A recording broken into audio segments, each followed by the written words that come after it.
तो कंसेंसस तो होगा संजय जी कि कभी संजय जी एक बड़े आदमी बनेंगे, राज्यसभा के एमपी पता नहीं बनेंगे कि उसके लिए तब तो दूर दूर ये तक इसकी सारा उसमें इन्वेस्टमेंट है। एकदम नहीं। उस तब मुझे लगता उस है वक्त कि नहीं था। उस समय तो पार्षद बनने की भी हैसियत नहीं थी, सांसद तो बहुत दूर की बात है। मतलब बाद में तो मैं आपको बताऊं ईमानदारी से कि हम लोग ये प्रयास कर रहे थे 9-10 के दौरान कि मैं नगर पालिका के चेयरमैन का इलेक्शन लड़ूं, क्योंकि उसमें मैं रेडी पटरी वालों के लिए लड़ाई लड़ता था, तो शहर तो के हो सकता था, वो वो निकल मतदाता जाता, वर्ग था।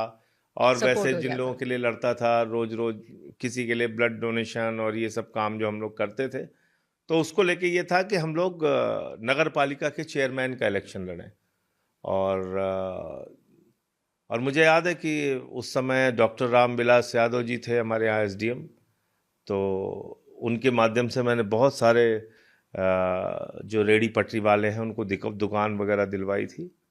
तो हम तो इसकी तैयारी कर रहे थे। फिर 11 में ये तो जब अन्ना जी का परिवार, आंदोलन। जब माता पिता छोटे भाई से अभी बात करते हैं जो चलो कुछ तो हो गया, जो सारा सैक्रिफाइस नहीं, किया। अब तो उनको लगता है कि भाई जो गरीबों के लिए काम किया शायद उनका आशीर्वाद था कि इतनी दूर तक का सफ़र हमने तय किया। और मुझे भी ये दिल से लगता है कि उन्हीं लोगों का आशीर्वाद है जो यहाँ तक पहुँच पाए, वरना छोटे से एक शहर में काम करने वाला आदमी दिल्ली का सांसद बन जाएगा, कौन सोच सकता है। सही बात है। तो ये सफ़र तो बड़ा संघर्षों भरा रहा है।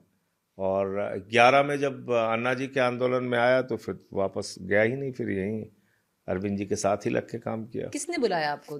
अरविंद जी नहीं बुलाया? अरविंद जी नहीं बुलाया, अरविंद जी ने बुलाया। और उसका भी एक बड़ा अजीब मामला है कि मैं पहले 5 अप्रैल का जब आंदोलन हुआ 2011 का जंतर मंतर का, तो उसमें मुझे जिम्मेदारी दी गई थी सुल्तानपुर और अमेठी रायबरेली 3 जिलों की, कि वहाँ पे मैं आंदोलन को चलाऊं। और क्योंकि अमेठी और रायबरेली वो बहुत इंपॉर्टेंट कॉन्स्टिट्यूंसी थी, वहाँ पे आंदोलन बहुत अच्छा हो गया।